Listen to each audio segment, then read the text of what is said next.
Hey guys, it's Brant, and I'm back with another album review. And today I'm going to be talking about Typo Negative's fourth album, October Rust.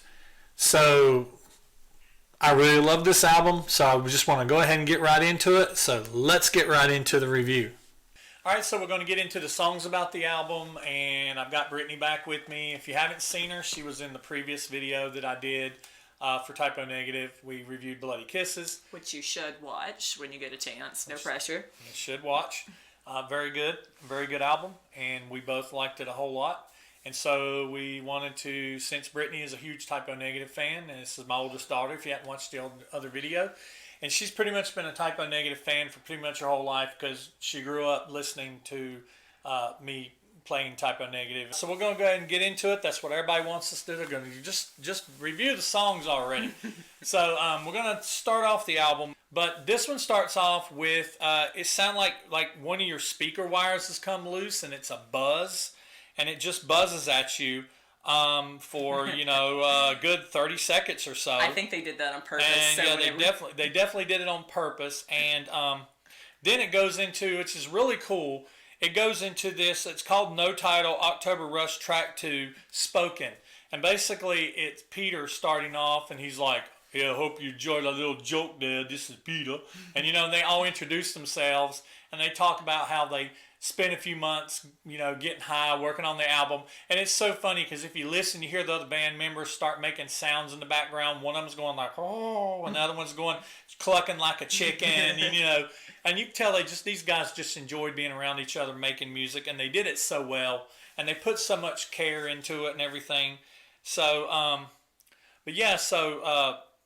that's the second track. And so there's nothing really right home about. It's just getting the album started. It's not really a track. So I'm going to go into the first official track of the album, and it's one of the tracks that this album is very well known for. A lot of people in the Typo Negative community, this is their favorite song off the album, and that track is called "Love You to Death."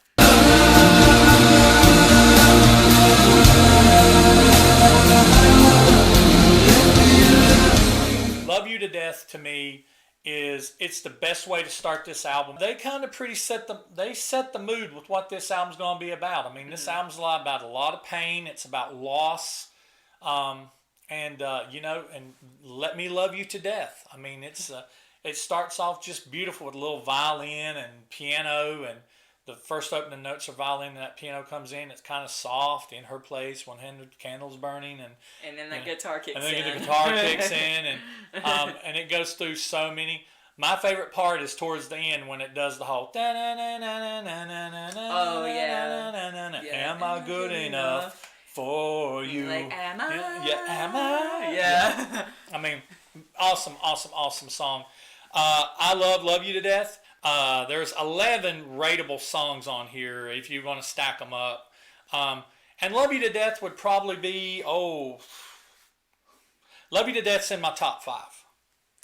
I don't know exactly where it falls yet, but Love You to Death's in my top 5. I'm not rating this from my first to the 10th because it's going to be really hard for me to choose my top 10. Okay, then we don't have to do that. But I'm going to say, for me, it's not a total 10. It's a 9.5. Right. It's really close. Okay, so we're going to rate them on a scale of 1 to 10? Yeah. Okay, if we're going to rate the scale of 1 to 10, my rating system, that's what we're doing, my rating system. Because I feel more comfortable doing it that way. 1 being the worst, 10 being the best, this is a 9 to me. Yeah. It's a 9. It's a 9.5. It's a 9. It is. It's not quite a 10, but it's close. Yeah, it's very good. It's very good. So, we finish up with Love You to Death, and then we go into Be My Druidess.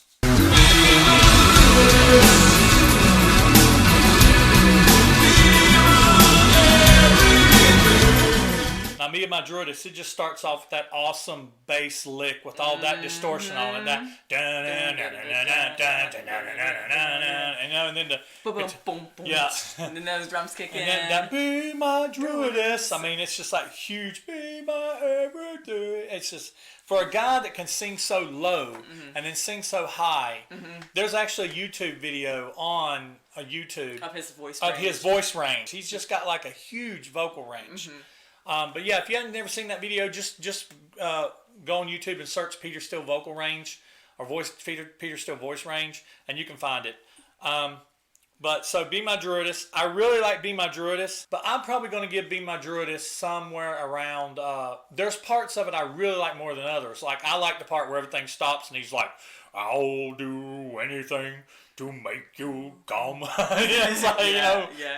And then um, that, like, after that, boom, boom. yeah. I mean, like I said, there's parts of it. There's parts of it that is just amazing.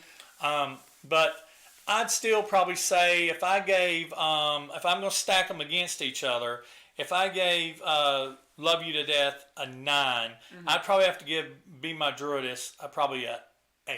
I'd give it like a 7. Okay. Yeah. It's like, it's not, I'd say it's probably not in my top 5 either, but it's still a really good song. Yeah. Yeah. And then after Be My Druidess, we go to the next track, and that is Green Man.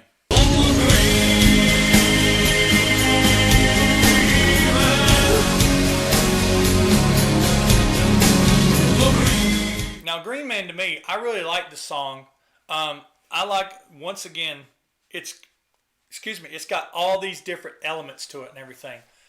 But it's, after Be My Druidess goes off, I'm going to be honest with you. The next, even though I love all these songs, so don't get me wrong, I'm going to tell you, like I said, it is my favorite type of negative album, so I'm not going to be saying too much about it. But I'm just talking about, for me, once we get past Be My Druidess, I kind of go into a little bit of a valley. So when we kind of get into Green Man, I love the chorus of this. I love that. I'm the Green Man. And when he comes and gets into that part where he's like, life is coming to an end, and it goes in that, and it's got like, sounds like heavy distortion. The military, yeah. And it's got, sounds like the military shouting in the background. They're like, I mean, like I said, there's so many textures to these songs. But Green Man really starts to kind of drop down for me here. I'd probably rate Green Man somewhere around a 6 for me. I rated a 7 also. Because I enjoyed about the same level as I do Be My Druidess. Yeah. Yeah. And so after that is a song that a lot of people like, and it's Redwater, Christmas Morn.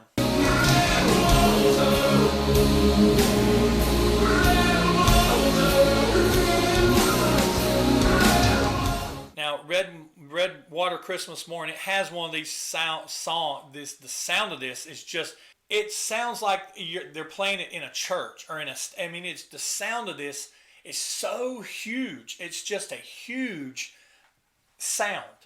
But then again, once again, this is a song about people that's, passed away. So, but for me, this kind of falls kind of along in the same, I feel about this song, the same as I feel about Green Man.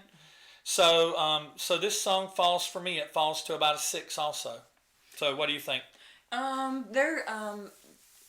think for me it's kind of like the part where like the album starts picking up again, because Okay. I really do enjoy that song, especially the part where he's just like, oh, Christmas morn. Like I really enjoy that part.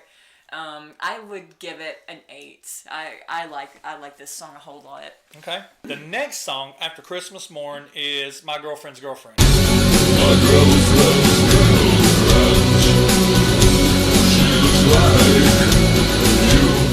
Now, My Girlfriend's Girlfriend was one of the singles. It was one of the other singles.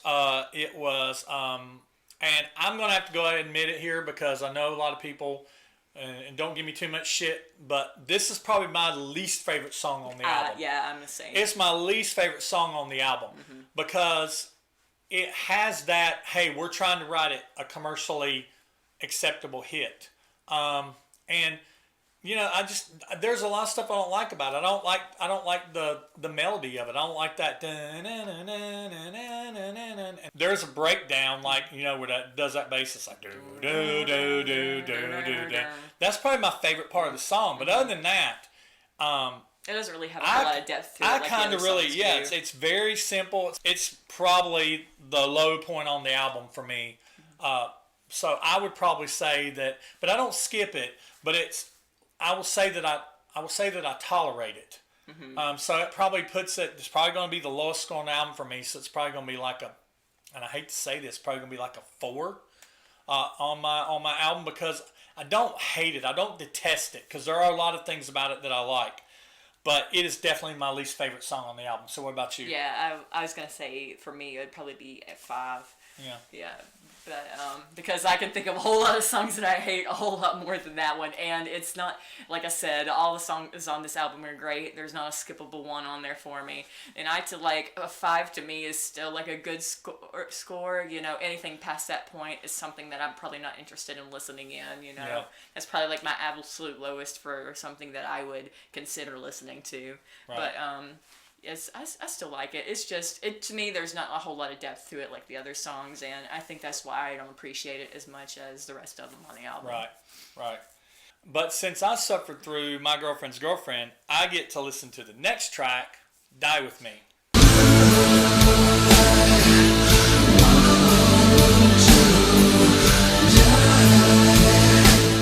Now, Die With Me is one of my favorite songs on the album. It's probably my top 4. It's probably my 4th favorite song on the album. I probably give Die With Me is probably right up there. It's probably a 9. It's got a guitar riff in it. It's just like dun, dun, dun, dun, dun. I mean, it's just, you got to hear it. This is one of the songs, if you've never heard this album, you got to listen to Die With Me. It's one of the songs I play for people if they've never heard it. I play this one, and they're like, wow, that doesn't really sound like anything I've ever heard before, but it's good, but it's not something I've ever heard before. It's different. It's definitely different, but Die With Me is really good. I give it, there's so much to this song, but I score it a 9. What do you think about it? I give it a 9 also. It's one of my favorites on the album for sure. I'd say it's probably in my top 3. Yeah. I really like that one. The next track after Die With Me is called Burnt Flowers Fallen. All of the flowers. All of the flowers. Burnt Flowers Falling is probably one of my other favorite tracks, and it's very simple. It's one of those, if you listen to my previous review, we did a song, we talked about a song on there called Can't Lose You, where there was probably 10 words in the whole song. It was repeated over and over.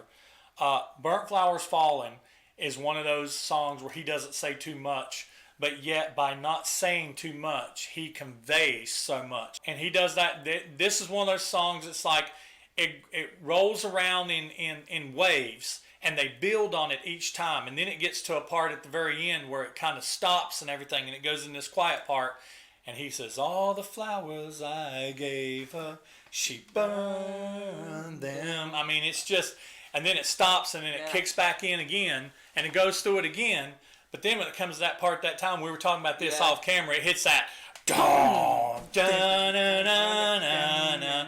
And it, like I said, it's just that huge sound that just wraps around you again.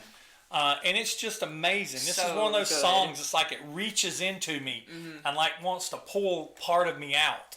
It's one of those amazing songs. And to me, this song is a 10. This song is perfect from the atmosphere and everything about it. This song is a 10 to me. It's probably, the top 3 songs on this album for me are tied.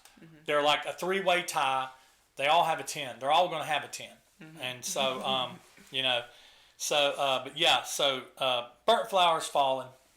For me, it's definitely my top 5. I give it a 9. I don't like it quite as much as like my top 3, but it's pretty close. Because actually, when we were sitting here like going through the songs, I'm just kind of like, is that one of my top 3? Or because I was sitting there like wrestling in my head what my 3 favorite were, because it's really close, you know. But I'm like, it's not quite there, but it's a really freaking good song. So. Like, it's still no excuse to skip out on it, because it's really good. Right, it is. And so after Burnt Flowers Fallen, we go on to the next track, and that track is called In Praise of Bacchus.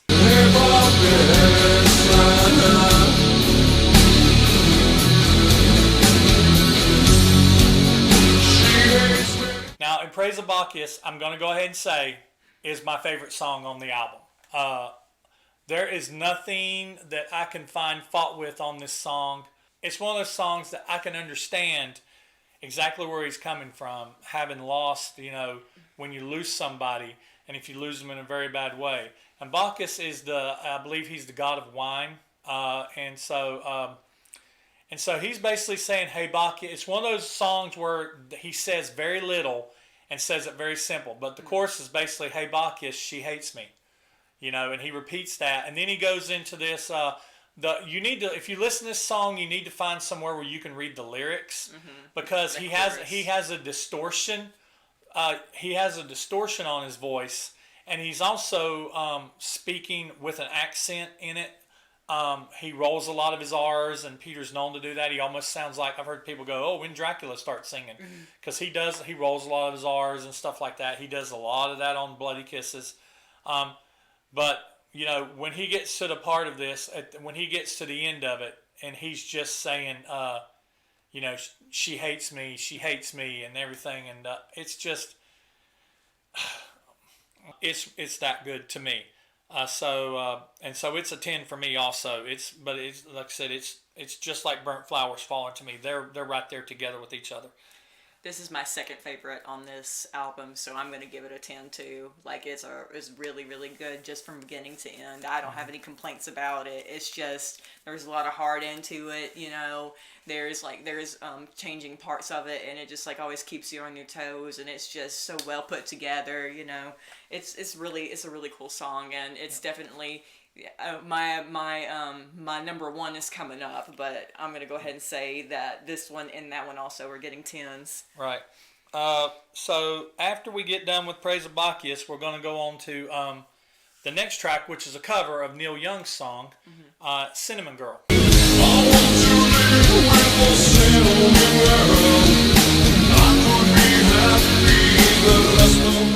Alright, so if you've ever heard "Cinnamon Girl" by Neil Young, this does not sound like that.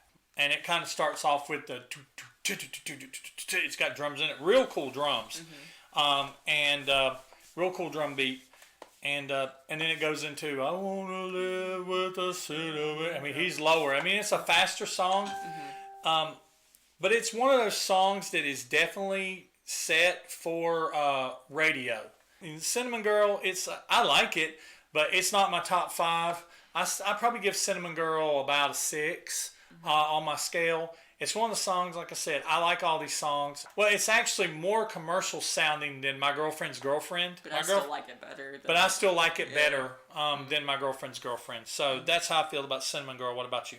Yeah, I'm pretty similar on that. I would also give it a 6. Yeah. Okay.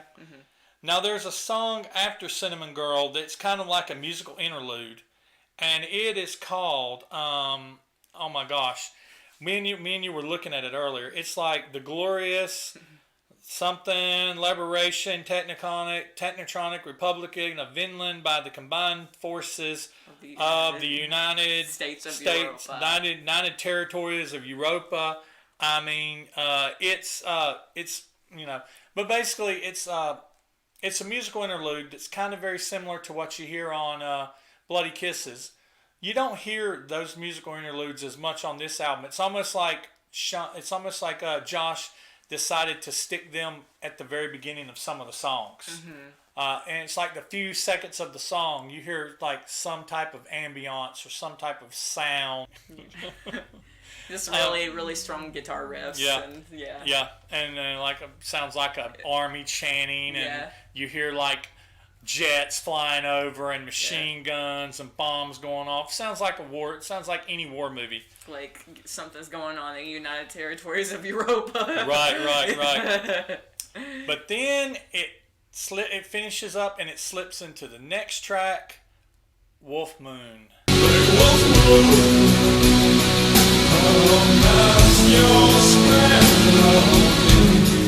And "Wolf Moon" is one of those songs that I was talking about, has some subject matter.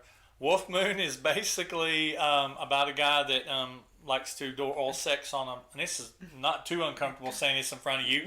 No. It's about a guy. I know what the song's about. Yeah, it's about a guy who likes to perform oral sex on a woman while she's on her period, and because he actually says 28th day she'll be bleeding again, and in divine ways will alleviate the pain.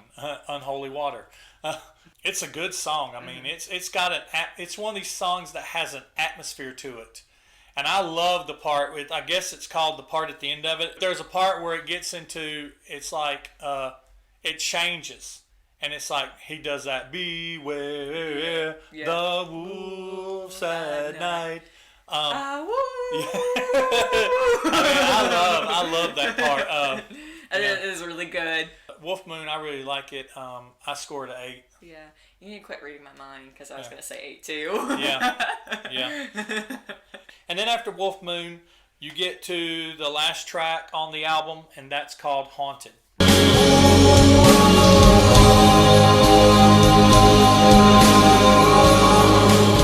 So Haunted starts off with this just like one key held down, and it stays there for the longest time. And then this beautiful piano comes in. Da-na-na, da-na-na-na, da-na-na-na. It's just so, and like I said, that huge sound, you hear it coming in, it's just, oh, I mean, it's just huge. I've heard some people say that the song's about a man who is visited by a ghost each night, and the ghost gets in bed with him and has sex with him until the sun comes up the next day. And then I've heard some people say, well, it's not a actual ghost. It's the ghost is the memory of her. I love Haunted. Haunted is probably it's one of those songs that I can't really find anything wrong with it. It's an epic song. It has so many different parts to it, and it's probably tied for first place in the top 3 of my favorite songs on the album. And I really like what it does. The way this album does, it's like one of my favorite songs is at the beginning, 2 of my favorite songs are in the middle, and one of my favorite songs is at the end. So it's like it just carries me all the way through it. And you go through like this on emotions on this thing. And by the end of it, you're just like, you're just spent by the end of it. You're just like, oh my God, let's not play it. Don't play it again yet. If you're really listening to it, not just casually, but if you're really listening to it, it'll wear you out. So what do you think about Haunted? What are your thoughts on it? Haunted is my favorite song on the album. Yeah. Yeah. It's got a lot of different components to it. Like the tempos and the tones are constantly changing. To me, it's like a very involving song.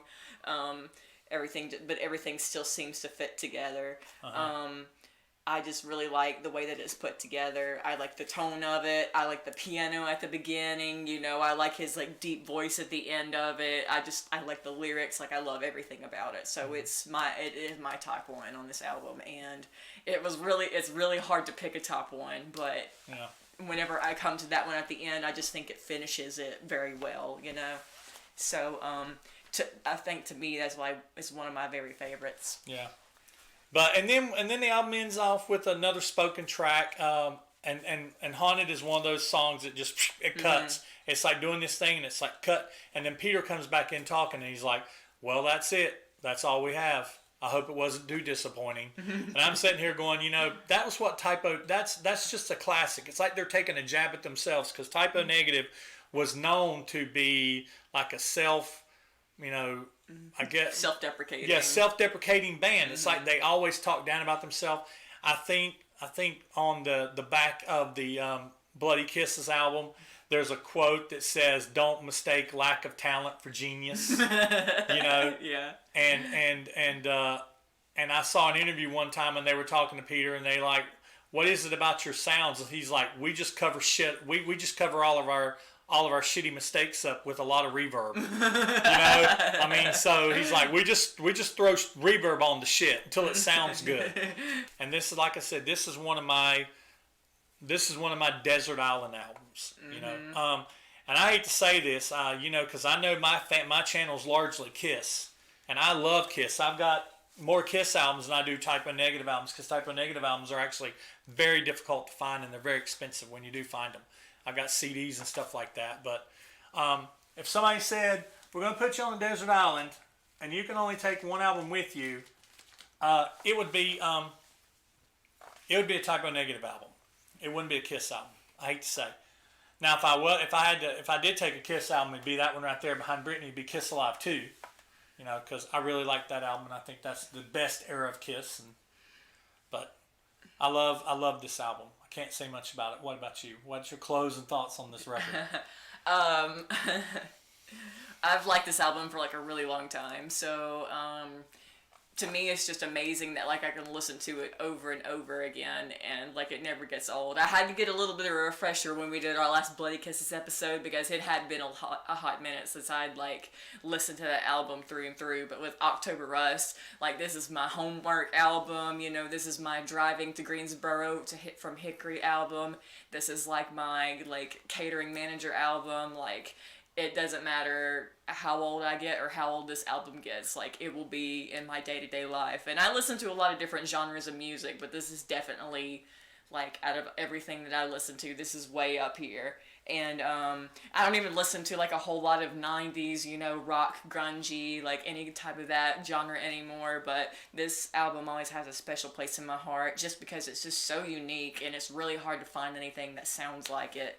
I mean, there was a lot of talent in that band, and there's a lot of talent in this album, and I think that it's really hard to find something that's as beautifully put together as it is. I totally agree. Totally agree. All right, well, that's it for this album, for this review. If you haven't seen the other typos, just these will all be in a playlist, so you can check out the other typo reviews.